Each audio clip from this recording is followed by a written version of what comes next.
Good morning, everybody. Welcome to our first Safe Routes to School Network call of 2024. Um, what is the Minnesota Safe Routes to School Network? We are hundreds of dedicated professionals from organizations and agencies across Minnesota who are building skills in communities to advance safe routes to make communities better for students of all ages, races, ethnicities, income abilities, backgrounds, make it easy and comfortable for them to walk, bike, and roll to school.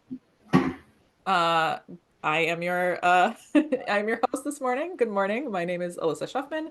I use she and they pronouns. I work at Move Minnesota, and our two main presenters today are folks that many of you will know, be familiar with. Kelly Corbin over at MnDOT, who is now officially, if you have not heard, the Safe Routes Coordinator. Congratulations, Kelly. And Angela. Yes, I see other people applauding. Please applaud. Give Kelly all the props. And Angela from our friends over at BikeMN is going to be talking about that active transportation education requirement that we've heard so much about the last 6 months that our folks at BikeMN helped make happen. And then we'll also do a dive into walk bike fun. As we're going through stuff, if you would introduce yourself in the chat, name, pronouns, where you're calling in from. Um, and I like Tina's question of what are you doing to stay active during this unseasonable weather? How are you enjoying it or not enjoying it or some combination of the two? Maybe you're very sad that there's no snow and you can't do all the snowy things. Yeah. So yeah, go ahead and introduce yourself in the chat as we move through. And with that, I am going to stop sharing screen and toss it over to Kelly for that MnDOT update and the winter walk to school day chat. All right, I'll get my screen shared here. Thanks, everybody. Excited to shift into this role as coordinator. Hopefully for you, it's pretty seamless. I have received questions. We will be hiring a Safe Routes to School planner at MnDOT. I believe we'll have that posting up probably by March. It's going through HR. So if anyone has interest or wants to learn more, you can certainly reach out to me now. And we will also make that posting, put it everywhere once it's out there. It is a position that can also be done remote. For folks who don't know, I live in Rochester and just go up to the metro one day a month. So lots of options there. If you're looking to join the Safe Routes team with me, that would be fabulous. But we're going to talk quickly about Winter Walk to School Day. It's coming up next Wednesday on February 7th. It's very exciting. We have record number of turnout or registrations, at least for Winter Walk to School Day. So that's fun to see post-pandemic, those numbers going up. The weather's going to be great. We're not going to cancel events because of negative temperatures, hopefully. So it's exciting. And then also on your radar is Bike to School Day. So we are, I believe we'll have a proclamation from the governor's office coming out next week. So that's something you can share and kind of show the stamp of approval statewide for this approach. If you registered, your school should get a packet of goodies, which includes a lot of stickers, zipper pulls, bookmarks, and posters that can be put up around the school. That is a similar thing we will do in for Bike to School Day. And we do that because we don't offer mini grants for that kind of work. So we try and do it through the mailing. So hopefully that is helpful for your school. And then we also, MnDOT will do a press release. And if you look at our Winter Walk to School Day website, I have a list of all the schools that are participating. So for our media requests or for folks who are interested, you'll be able to see that. And I will drop that in the chat here right now. But you might be wondering, what kind of things are people registered for? How are people celebrating Winter Walk to School Day? Our next one, I'll show some pictures, but the stories I've heard so far of what people are planning, a lot of schools are planning story strolls, which is where a page of a book is put on a yard sign. And then those are kind of placed around the school grounds. So when students are doing their reading, they're outside, they're getting a walk, getting that fresh air as they move to page of the book. So it's a great way to continue learning in an outdoor environment and help kids get their wiggles out. We have a lot of remote drop-offs, so bus stop and walks from a few blocks away. Several schools will be doing remote drop-offs at a park and then encouraging everyone to walk the rest of the way to school and then positioning some crossing guards at those key intersections to make it work. We have our annual Winter Walk to School Day fashion show happening at Richfield again this year. That's always fun for kids to show off all their winter gear and gets them a little bit more excited to put it all on, although it might be bundled up a little too much for next week's weather. We have a school that's creating a 1 mile walk map, encouraging students and families to give that a try before or after school. We have another school that's doing, in addition to their walk to school day events, they're doing a contest for students to guess how many walkers there were that day, and there's a prize for the correct answer. I thought that was kind of fun. Lots of folks, just celebrating, doing, being greeters, giving high fives as students coming in, communities who are being strategic and inviting some of their VIPs to see the students walking and talk about infrastructure or other needs that might be made at that school or in the community. Lots of communities inviting law enforcement or firefighters to kind of be the escorts for the walk, or make it fun and exciting to see the fire truck or get a sticker from law enforcement. And another school is doing a snowman building competition in addition to their walk. So the creativity is out there. I love to see that from schools. It's so fun. Just a reminder, we also have some Winter Walk to School Day templates out there that you are welcome to use, adapt, change up however you want them. It's just a starting point for you or your schools. The frequent winter walker punch card is always a fun one too. So looking forward to getting all those photos in from our participants. We have the Golden Snow Boot Award for the best photo that's submitted. So you can send those directly to me or share them on our Facebook page or to our DOT Safe Routes email. I'll drop that when I'm done talking. But just wishing everyone a fun winter walk to school day next week. And again, these are the Golden Snow Boot photo awards from Gage Elementary in Rochester last year. I'm excited to see what they do and everyone else does. So get those photos to me by the end of the week for Valentine's Day. We'll get them out. Our grant opportunities that we have for planning assistance, the Boost Grant and Coordinator Grant is closing soon on February 21st.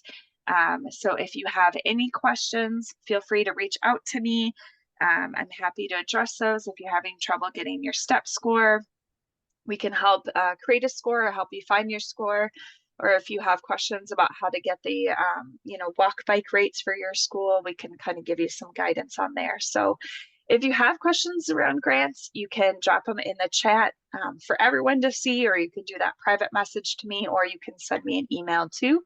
But hopefully you are getting excited and looking forward to submitting an application. If this year the timeline didn't work for you, we will have planning assistance and I believe Boost again next year. The coordinator grant won't be open for a few more years.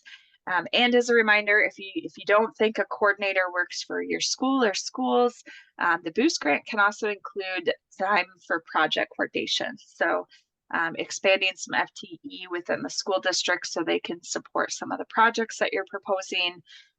Boost can always support that with the different projects that are proposed.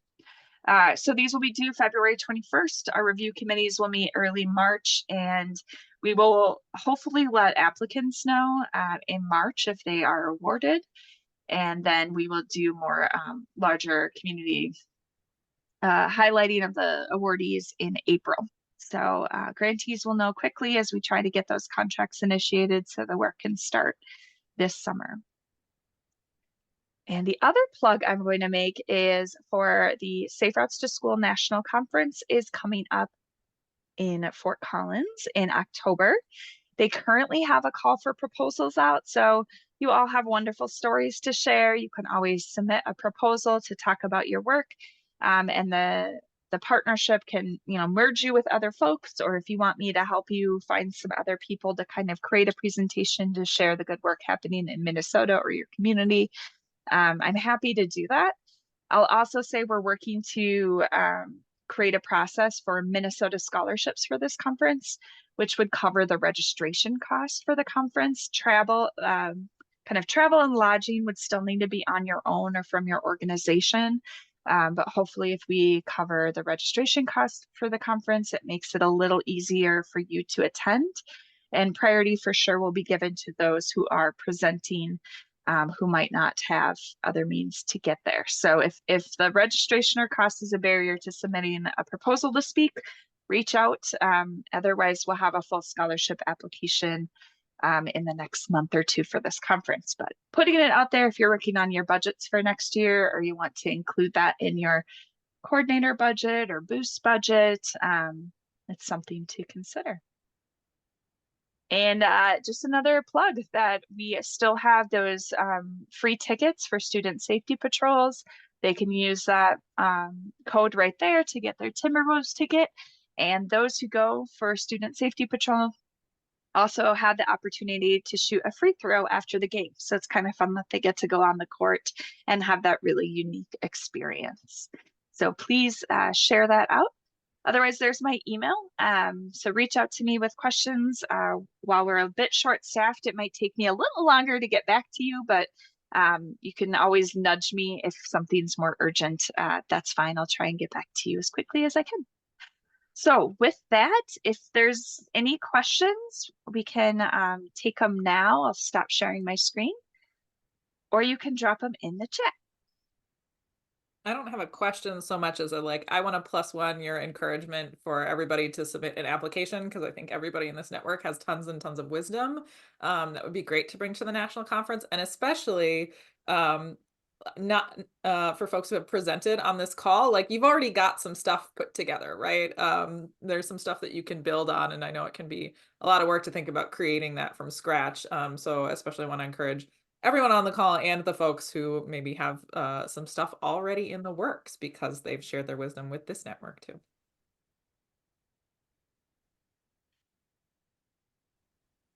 Perfect. I see Liz's question. I believe the Safe Routes Conference this year will totally be in person and supporting some of that networking. So I don't think there'll be a virtual option that I've heard of. But we are also planning our Safe Routes to School meetup for sometime in July or August. So if the national conference feels like a reach, start to think about joining us for that this summer in the metro area. And you can network and learn from others in the state. Okay, I'll turn it back over to you, Alyssa.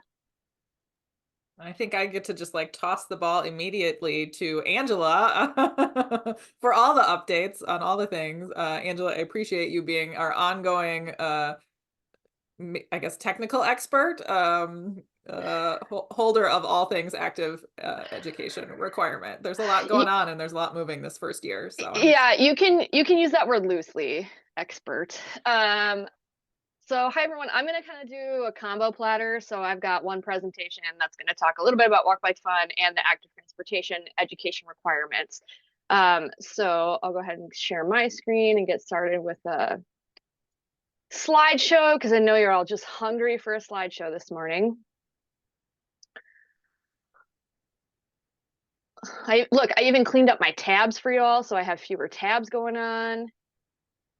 That's truly an act of love. It was too embarrassing. So hi everyone. For those of you who don't know me, I'm Angela Olson. I'm the Deputy Director at the Bike Alliance of Minnesota. Use she, her pronouns. I also have a guest star today. My colleague CJ is going to join me for a little bit and chat a little bit about bike fleets and the fleet guide. So I just wanted to kind of give you a little bit of, a comprehensive overview of what's going on with Walk Bike Fun, how it relates to the active transportation requirements, and, just remind you of resources that we have available for you and kind of give you a heads up as to what's coming down the pipeline. Okay, so Walk Bike Fun, some of you, this is probably, ad nauseum, you've heard about Walk Bike Fun, but just in case you don't know, Walk Bike Fun's a comprehensive education curriculum training program that the Bicycle Alliance of Minnesota has written. We recently updated it in spring of 2023, which is kind of exciting. And then we've also made a couple of other changes since then that I'll tell you a little bit about.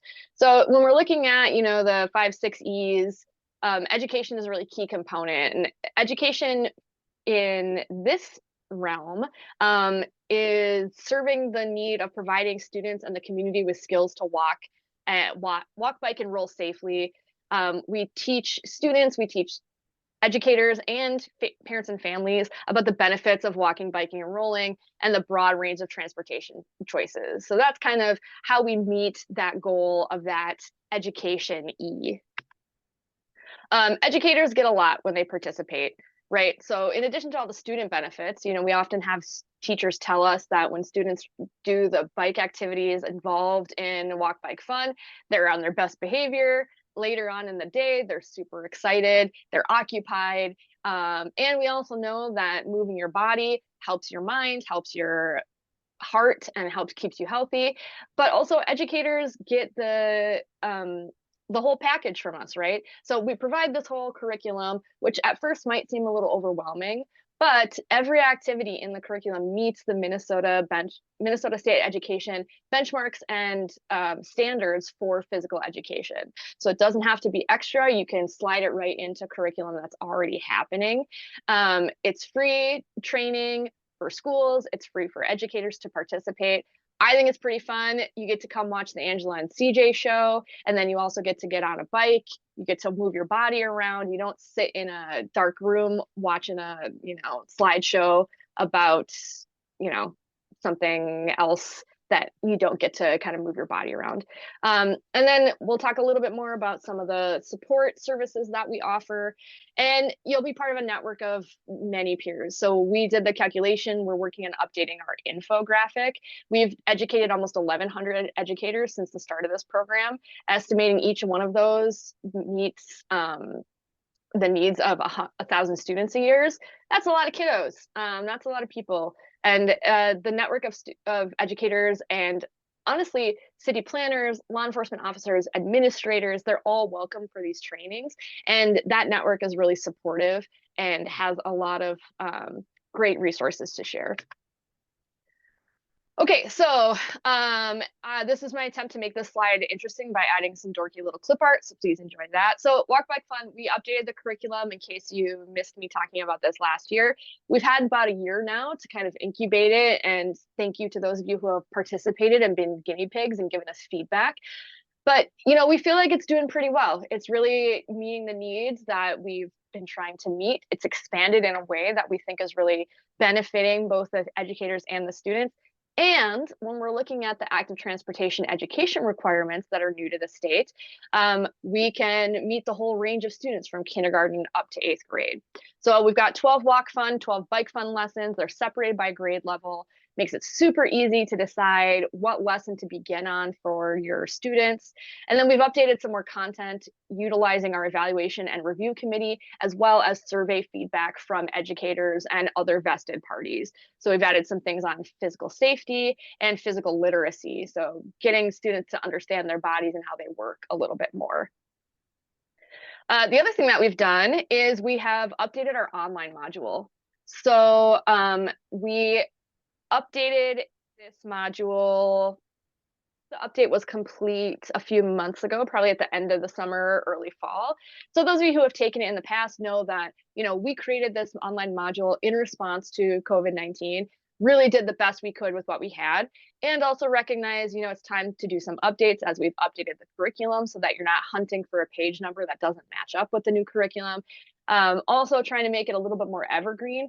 We've also updated the quizzes and the survey questions to be a little bit more relevant to what you're working on. And the thing about the online module is you can register at any time. So you don't have to have a part 2 training scheduled. You can take this anytime that it's convenient for you. It's asynchronous. It takes about 2 hours to do. You can start and stop at your leisure. You can enjoy the voice acting talent of me and my colleagues, as well as some updated video content. And with that, actually, we'll take a little slideshow break. Whoops. Hold on. I'm going to stop sharing so that you don't see me fumble around with this thing. What I'd like to do now actually is just show you one of the updated videos. As well, I'll also put the registration link in the chat for you so that you can bookmark that and come back to it at a later date when you are interested in taking it. So here is, I'll go ahead and share my screen again, and I'll make sure that Oh, thank you so much, Kelly, for putting the curriculum standards in the chat for me. Really appreciate it. I'm going to share my sound. Hopefully this works for you. So you're getting a little sneak peek. This is the back end of our Thinkific platform. Hopefully the volume works if I've done everything well. And I'm going to give you, our overview. Can you hear that?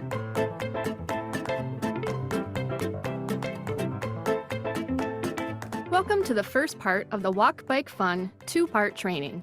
After completing part 1, you'll sign up for the in-person part 2 training.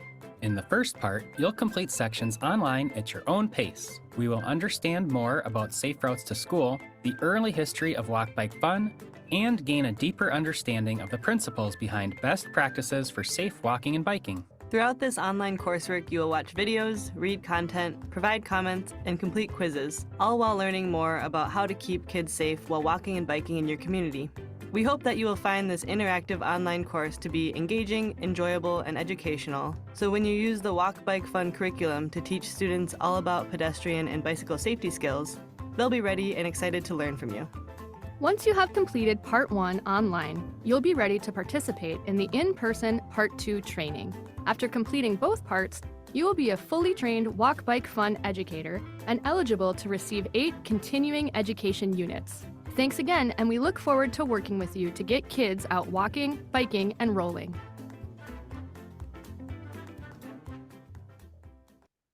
Okay, isn't that cute? So that's just the overview page, kind of the introduction to the curriculum that I kind of wanted to show you. Those of you who have taken it before know it's it's a contrast to what we had in the past. We got a little bit of video production going on, and most of the quizzes now are a lot more relevant to what you're working on. Asking some more probing questions about how you might utilize this content, what kind of support you need, things like that. So that's what's going on with Thinkific. That's a really exciting thing. I really encourage you to take a look at it. And also it helps me and the rest of the team if we can get feedback on it. I'm not a technical wizard. So, if there are issues with the tech, things feel clunky or the flow is off, feel free to always contact me about that, because the more relevant, easy, and interesting we can make all of this content, the better. Okay, so the Walk Bike Fun training for educators, as some of you might know, is for classroom implementation. However, we have found that so many people benefit from taking this training. CJ and I have our training dialed in to about 5 to 6 hours in the classroom. And like I said, most of that's up on your feet. And we really find that city planners, administrators especially, gain a lot of insight into why this is relevant for students. And now that we know about the active transportation education requirements, not only is this a really good way to check the box of being able to do that, but it is also a great resource to have live feedback on how to best do it at the beginning of the school year. Because as a reminder, those requirements are supposed to be completed within the first 3 weeks of school. So next year you could consider, like, maybe we just do a primer and we incorporate Walk Bike Fun into our PE classes, right? So we can be there to kind of answer those questions and help with that. So I really strongly encourage administrators, safe routes planners to participate, because it really brings a good perspective to the room, to the group, and also helps kind of inform everyone as to, what goes on in the actual planning of curriculum and kind of the more administrative side of schools. So like I said, hands-on, 2-part training, online, in person. You don't have to wait to take the online training. You can do it anytime that is convenient for you. If you do have a part 2 training scheduled, you do need to complete it before you complete on part 1 before you do part 2. So I'm going to chat a few seconds about technical assistance, and then I'm going to let CJ talk to you a little bit about our fleet and equipment, because that's been a real hot topic around the office lately. So technical assistance, we have a lot of things available, and I can't stress this enough. People do not utilize this enough. We are really available to help make this as successful as possible for schools and communities. As some of you know, we also have some more informal training available. So if you have a group of teachers, but then you've also got, your PTA, or there are just vested community members that are like, I don't need continuing education units. I don't need, to learn this whole curriculum. We can come and do a kind of shortened version called our ambassador program. And our technical assistance is still available with that. And we can help you kind of strengthen the community and the network of volunteers and community members interested in kind of supporting this work. So in addition to our trainings, phone coaching, we can come and help you teach. We can train volunteers. We can give you materials. I'm going to talk a little bit more about some exciting materials updates later. We've got bike fleets like CJ and I have, CJ is going to talk about, and we can do a maintenance training. Maintenance training is another thing that I really highly encourage every school with a fleet to participate in for a couple of reasons. One is because, we are available. I'll send CJ out to Grand Marais to fix some bikes, right? But he's only one person and I'm a pretty bad mechanic. So, we can only serve so many fleets with our technical assistance, but I can do brakes, flats, and derailleurs, and I can teach you how to do that. And those are the most common things that happen on bikes. The number one thing that we get calls about are bikes with flat tires. And that is something that we can totally teach you and volunteers how to do. A really kind of helpful scheme that we've done in the past is we've come to communities and done maintenance trainings that are open to the public, but then the kind of like payment is that they sign up for a volunteer shift to help maintain bikes. It's been really successful. We get a huge amount of people come and do it that way, and it's really great. The other thing that I'll let you know is that we are in the process of updating our technical assistance menu. Specifically, I'll go back to the active transportation requirements, specifically to help support that. So we've got a lot of things kind of coming down in the next few months that we're really working hard on to make sure that we provide as many materials as possible for the active transportation education requirements. And that includes some of our technical assistance. So things like we can come and give a brief presentation. We're working on what does that look like, right, for us to do that. If you needed to have a school assembly so you can check all the boxes, we can come, and then we can also encourage and incentivize y'all to invite us back for a larger training. Additionally, we're working on, I don't think branding is exactly the right word. I don't really like that. It feels too corporate, but something that's branded a little more as a active transportation packet, if you will, right? Of things that you can use in that kind of shorter period of time, again, to make sure you meet the requirements, but also to encourage you to access our technical assistance through attending a training. So those are going to be things like videos. We're working with a video production company right now to create student-facing videos, one for grades K through 3, and one through grades 4 through 8. And then some teacher videos that will be probably a lot less produced, but those of you who attended my webinar last year on kind of how to teach, some tips and tricks on how to deliver this content, it'll be something like that to really prepare teachers to be able to chat about that if they're not very confident or well-versed in the content, as well as our updated learning materials that really meet a lot of the requirements that we're going to have available in poster size as well as handout size so that they can get sent home. And then, as a reminder, many of our materials are available in multiple languages. Okay, so I'm gonna stop talking for a few minutes and I'm gonna let CJ go ahead and chat a little bit more about our technical assistance that we offer through the use of our fleets and equipment. Thanks, Angela. Good morning, everybody. My name's CJ Linder. I work with Angela at the Bicycle Alliance Minnesota.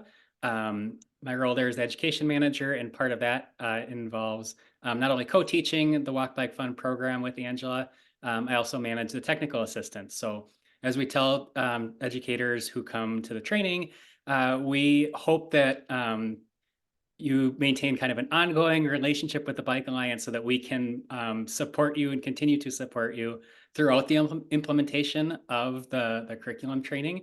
Angela did a great job covering some of the options for that. The last option is just an other. And so what that means to us is like any kind of help that you can imagine that might be useful. We definitely want to do our best job to say yes. It's helpful for us to learn about the needs. And we definitely want to make sure that we can support whatever those needs are. Even if we don't have something ready to go, we adapt and try to make it work as best as possible.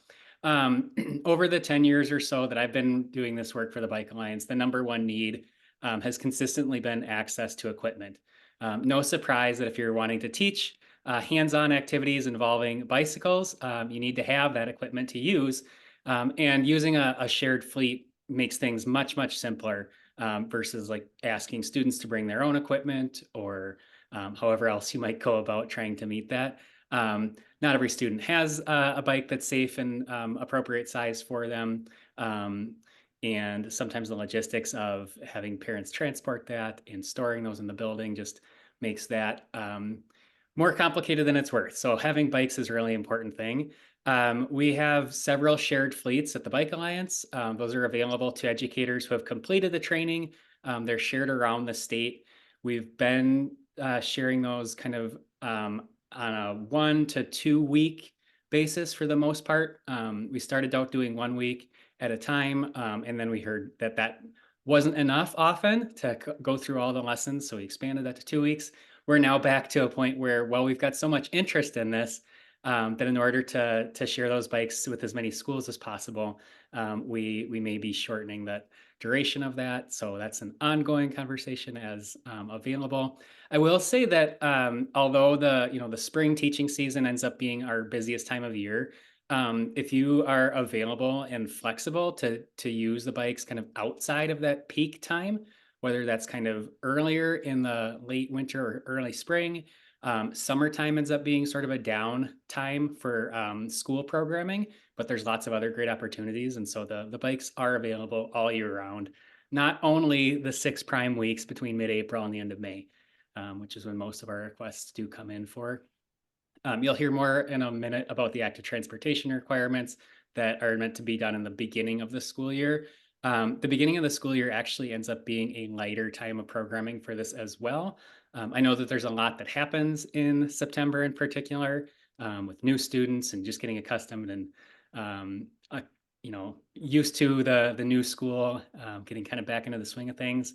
So that can be maybe not an optimal time for bringing in bikes and doing this really involved activity. But if you're up for it, that has some good availability as well. Let's see, let's go to the next slide here. So just sort of the nuts and bolts logistics. I did drop in the chat that in order to be eligible to request these bikes, we do ask that teachers have completed the curriculum training. And even if teachers have completed this like years ago, there's enough new content that it's probably worth having them repeat the training to come and see. There's brand new lessons that will be new and different. That's not going to be a requirement. We'll continue to accept kind of a prior training as eligibility, but yes, one way or another, we'd like to have everybody using the bikes have that training and experience and learning prior to using them. The best place to request the bikes is through the walkbikefun.org website. I did post that in the chat. At the top of the website is kind of the navigation. We have separate sections for teachers, educators, and administrators, as well as for parents, students, and volunteers. There's different content and resources for each audience there. So you'll pick your audience, and then from the drop-down menu, kind of choose what you're looking for. One of those is about the bike fleets. So in that bike fleet section, we kind of have 2 resources. So I've talked a lot about kind of the shared bike fleets that can go out to schools. That's one of the resources there. I did mention that, we have 2 bike fleets to cover the entire state. You can probably run some quick napkin math and figure out that that's not going to meet the needs for every single school across the state. And that was, we knew that right away. And so that's one of the reasons we've come up with sort of these other supporting resources to help schools and communities to address this need kind of on their own at the local level. One of those resources is this bike fleet guide. So it's a PDF document. It's around 40 pages, and it covers sort of the basic logistics of starting and operating a fleet locally. And that could be within a school or a district. Some of the shared fleets are shared across counties. So really wide open as to kind of the scale and scope of what that can look like. But you'll find all sorts of information there related to not only what kind of bikes to get and the sizes and things like that, how to store them, how to transport them, some safety checks, some other kind of logistic check-in, check-out processes, all kinds of things that we've heard are useful and helpful for folks to do that. And I'm happy to say that since we've been doing this program, the number of shared fleets across the state has just continued to grow. Those boost grants have been great opportunities. Department of Health has also funded a number of fleets, as well as some sort of just locally funded bike fleets. So there are dozens and dozens of shared fleets.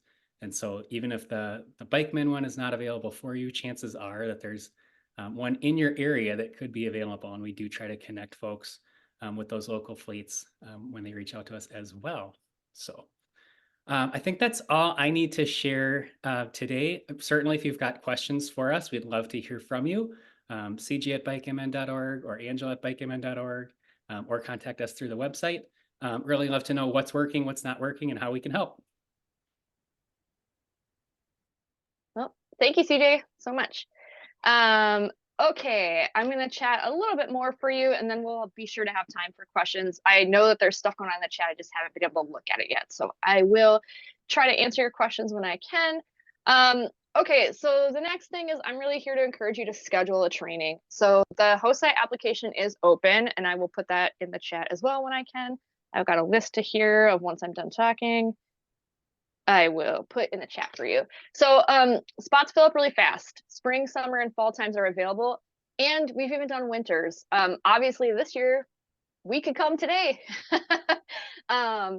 So we have done things in the past, too, where we can do hybrid options. So we've done things where it's like, oh, in Thief River Falls, we'll do a virtual training one day where we go through the curriculum and do all the kind of like desky classroom things, and then we'll come out at a later date when it's nice and we'll take you on a bike ride and do all the outside things. We can do that. If you're more local and you need us to come a couple of times because your PD hours are pretty limited, we can work with you. So we're really here to make this as beneficial as possible. The other thing I forgot to mention, if you don't already know, teachers do get 8 continuing education units for participating in training. It's free. It's free. It's free for everyone involved. Not MnDOT, but everyone else. And we can, we'll feed you. We also can pay for substitutes. We have money this year to pay for the entire cost of a substitute until that money's gone. So in the past, we've been able to pay towards the cost of a sub. Now we have enough money to cover the entirety of a sub, again, until it runs out. And then if you're a teacher and you end up taking this on your own time, let's say we try not to schedule weekends, but occasionally it happens, we can actually pay that stipend directly to teachers. So we're here to make this, again, as easy and enticing as possible. So, you know, we'll provide all the education materials, we'll bring bikes, we'll bring helmets, and we will provide everything that you need to get started. All right, so some additional resources that are up. Obviously, the education landing page, which I'll show you in a second, that is something we've been updating as things become available. So if you haven't taken a look at it since fall, I encourage you to kind of visit it. I'll put it in the chat again when I can. That's a landing page where we've just been collecting resources for these active transportation requirements. As a reminder, grades K through 3 are required to learn safe pedestrian practices, safe walking practices, and grades 4 through 8 are required to learn safe pedestrian practices, including how to walk across the street safely using the left, right, left search technique, as well as bicycle education, basic bike equipment and terms, bicycle education, basic bike laws, proper helmet fit, proper bike fit. So we can help you with all of that. That AT landing page really has a lot of resources. It also takes some of the resources from Walk Bike Fun and says, hey, if you only have 30 minutes and you want to cover all your bases, here's an activity that we've already created that you can modify for your classroom. We also include videos from NHTSA and the National Highway Federation Safety Association. and as well as links to external resources. Again, that is going to be updated as we increase our capacity for technical assistance to support the active transportation requirements, and as we craft and create new materials. So hopefully you'll have a lot of resources at your disposal next year when you're getting ready to do this. I can also help consult y'all on how to do it, right? When to do it, what to pair it with, how much time you'll need. We can scheme about all of that. I'm really here to help. We've also got incentives. We've got stickers, zipper pulls, bookmarks. We've got it all in multiple languages. We've got a new design for the zipper pull. They're really cute. They're like a bright green. I really like them. And then we've also updated the bike poster. So those are available on our website when you want to go request materials. Oh, and here they are. Look how cute. So you know, in the past, we've had the poster on the right available for everyone. Some of you might have seen this. We have updated it a little bit. And then on the left is a brand new poster focused on safe pedestrian practices. How to cross the street, stop, look, and listen, stopping at the edge, all of the kind of safe practices that you need to know. And everything on here checks all the boxes for the active transportation safety requirements for the poster on the left. So you don't have to memorize these. I'll share the link in the chat for you as well. So what's upcoming at BikeMN? I wouldn't be doing my due diligence if I didn't plug this for you. If you're really revved up about this active transportation education requirement, you might know that BikeMN wrote the omnibus bill that was packaged with. We're working on some new legislation that is also going to be of interest to folks that are concerned about bicycle and pedestrian safety education. We're having our day on the Hill on March 14th from 9 to 3:30. There'll be speakers, there'll be networking. You'll get to go and actually lobby with your representatives. We'll provide everything you need, including a script, a map of where to go, a schedule of who to talk to. We'll also have roundtable activities, and then we'll have a little after party at the Pillbox, which is about a 15-minute walk from the church where we have hosted it before. And then there are travel stipends and scholarships available. I'll put the registration link in the chat when I'm done talking. That lists the steps to take to apply for a travel stipend. And then, of course, follow up, like CJ mentioned, my name at BikeMN.org, CJ at BikeMN.org. We are really here to support you. I cannot say this enough. Our technical assistance services are not utilized enough. We have time and ability to do it, and we really love doing that kind of work and offering that kind of support. Even if it's just a call and say like, hey, I'm not really sure how to implement this thing, we can help with that. And with that, I will stop sharing my screen and start to come at you with some links in the chat. And Kelly's been helping you out with some links as you go. So hopefully you're not too far so in the hole. much. Really appreciate it. Really, really appreciate it. So let me just take a look at the chat and see if there's anything glaring that I need to address here. CJ already covered this, but for the active transportation requirements, nobody is required to take Walk Bike Fun. If you do take it, you have the materials and ability to make sure you meet all of those requirements. The active transportation requirements, like many laws passed at the state, have pretty wonderfully vague language about what's required and little to no instruction on how or why, or how or when. No, how or what, sorry.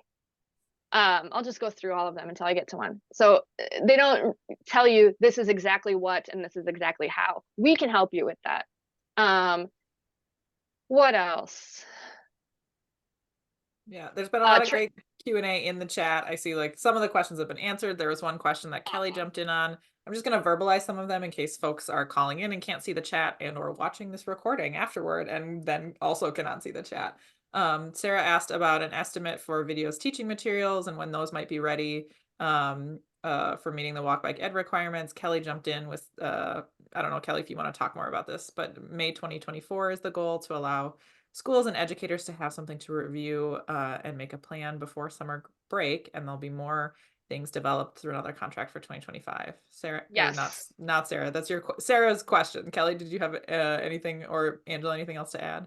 Yeah, so Sarah and everyone else, we're May 2024 is our goal to have as many materials as we have available. One thing I will just be transparent about is we're hoping to get additional funding to make fancier videos. So those might not be available until closer to the end of summer. But we hope to have really usable, kind of fresh things for you. May is our target date, but I just want to be really transparent about videos because we could do them now, but if I can get more money, they can be better and serve you in a better way. So I'll just add to that. I think another question a lot of people have is like, it is a mandate. How are we enforcing this mandate? And the MnDOT is responsible for the mandate. It's not MDE, but at this point, we aren't looking to do any sort of like enforcement or registration or like checking on the requirements until we have like a very full suite of materials that are developed. So it's definitely a slow rollout to get schools on board, to learn what's going on and develop our materials. And once everything's kind of rolled out here in the next year or two, then we'll start to consider what that looks like to follow up with schools to make sure that they are implementing the mandate. Awesome. Thanks, Kelly. Yeah, and I'm just looking through the chat too, and I see that all of my links that I needed have been posted. So thank you, Kelly. Really appreciate that. The one that I'm going to add to the chat right now is just a link to that landing page that has a couple of updates on it. One thing that we're going to add that we haven't yet is our friends down in Rochester, Joanne Dietz, and a couple other folks made a really amazing bike rodeo video that we'll be sure to include on that page too, to show you how to put on a bike rodeo.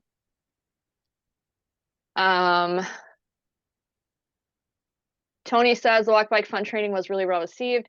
Best training I've ever been to. Wow, that's amazing. Just kidding. He didn't actually say that, but I know he meant it. And yeah, Kelly put the link to the summit. Appreciate the feedback about having that intro video as like a little promo. I think that's a great idea. And then this question was answered in the chat too about when will people be notified. So our application deadline has been pushed back to February 19th. So after that, we'll have a chance to take a look at everything and we'll be in contact with schools about scheduling a time for us to come. Angela, how many trainings do you anticipate BikeMN will do for Walk Bike Fun this coming spring season? Yeah, that's a great question. So our goal, I believe, is 22 for the entire program, which grant length, which started last June. So what did we do last year, CJ? I think we did like 14 in one season. So that might have been for a whole year. We did a lot in spring last year. Spring last year was like really ramped up. I think as COVID has moved further in the rearview mirror, our first season that I started was a lot slower because everyone was still, you know, kind of in the zone of not really having capacity, but it's really ramped up as we've gone along. So I would anticipate that we could accommodate, you know, spread out enough this summer. Spring and summer, we could probably do an additional 12. Also, I would encourage you, like CJ mentioned, I know fall is a wild time, but if you anticipate including this in your spring 2025 curriculum at all, I would really encourage you to consider fall as a time because we're very free. We've ended summer, as you know, there's seasonality to a lot of our programming, and we are just Bananarama in the summer with all of our programs. We're starting a new e-bike commuter program. We've got our adult learn to ride program. We're piloting adult learn to ride in Rochester and Two Harbors. So we're going to be super busy. We're going to fit people in as we can, but I'd really encourage you to think about fall as a potential time for us to come. And we've talked to schools too about taking the opportunity within those first 3 weeks to develop something that could be considered a primer for more walk bike fun education further in the year. So you're mentioning it, you're kind of setting the stage for what's going on with students, maybe showing them the resources that we have, and then bringing us in for a training so that your educators in school has the support and the materials that they need to do a deeper dive into the curriculum.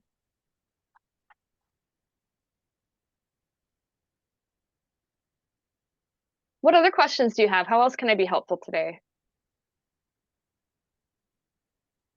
I don't have a question, Angela, but I think I want to appreciate you and CJ for calling out, you know, like among all of the, like, there's a ton of technical resources and technical assistance. You just said like, we can do all these things, but also the call out of like, even if like, if you think you might need something that we don't have, please ask us for it so that we like Mhm. know that you want it and can work on that.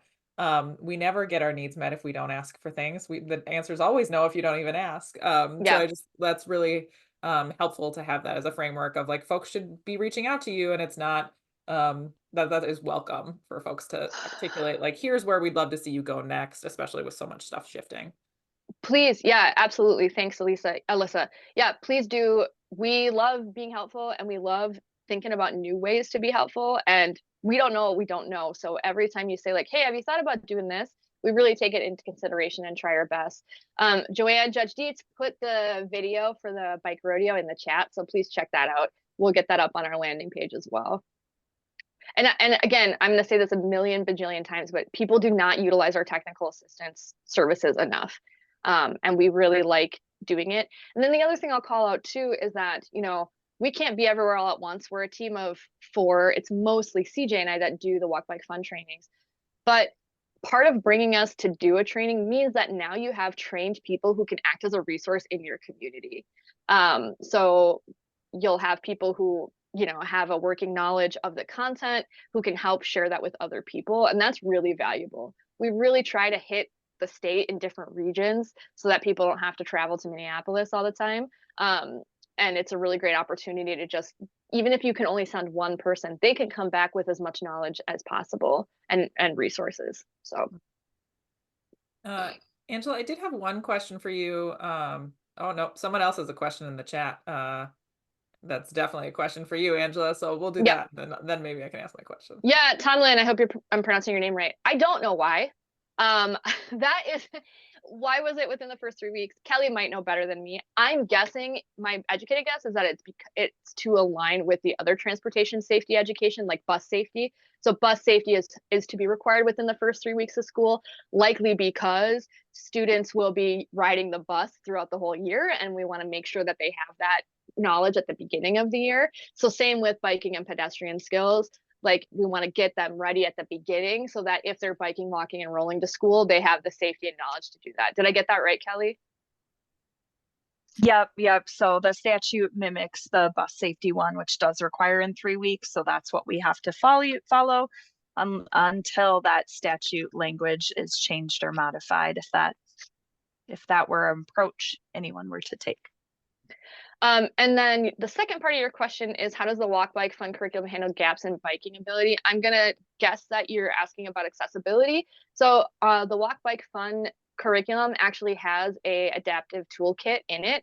It's the part that I love teaching about. So in that adaptive toolkit, we give you resources and ideas about how to address the wide variety of needs that students might have, including different types of adaptive equipment that are available. We have a library right now of, what is it, CJ, like 10 adaptive bikes that are available to use. So when you go to that fleet request page on our website, there is the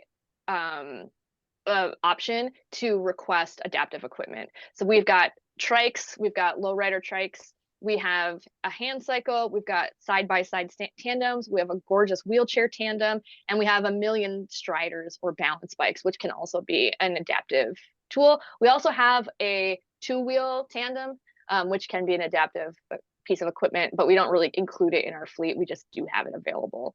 So the other thing too is, throughout the curriculum, which is available, you can go to walkbikefun.org and you can download the curriculum without having taken the training. And you can take a look at it. Throughout all the lessons, there are call out boxes that list adaptive options for the activities. So instead of doing this, you can try doing that. And then, as CJ mentioned, for the first 4 lessons in Walk Bike Fun are Learn to Ride lessons, which is new to the curriculum because the original curriculum was made with the assumption that by 4th grade, most students know how to bike, which was a wrong assumption. So now, those first 4 lessons do talk about learning to ride, and that is applicable to most people. We also have a Learn to Ride section in the adaptive toolkit that was updated a year and a half ago to meet all ADA requirements as well. So, Angela, I wonder if you can speak to this in like 30 seconds or less so we can wrap up on time. I would just love to hear your thoughts on, like, for folks who have done the curriculum before, right? Like there are some of us on this call who have not done the curriculum at all. I include myself in that, who like all of it will be new information. But can you just speak, I have made some inferences about like if I've done it before, what might be the value in doing it again or seeking some of these resources again, given some of the changes in like education requirements and the curriculum. Can you just kind of call out that piece of it? Yeah, totally. If you've done it before, it's great to do it again for a lot of reasons. Number one, the curriculum, you can't memorize the whole thing. So it's helpful to kind of get a refresher. The other thing too is, like Alyssa mentioned, laws and policies change, and we are pretty up to date on those things. Like for example, and correct me if I'm wrong, CJ, but I say this almost without hyperbole. Last summer and spring, when we went to our walk bike fun trainings, 0 people knew about the change to the active education requirements. 0. So it's really, we can go and provide you information on those kind of things.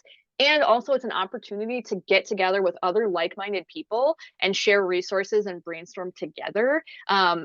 If you have in a situation that you don't know how to manage, or you are looking for additional resources, that kind of like brain stew happens all the time, and it's really great.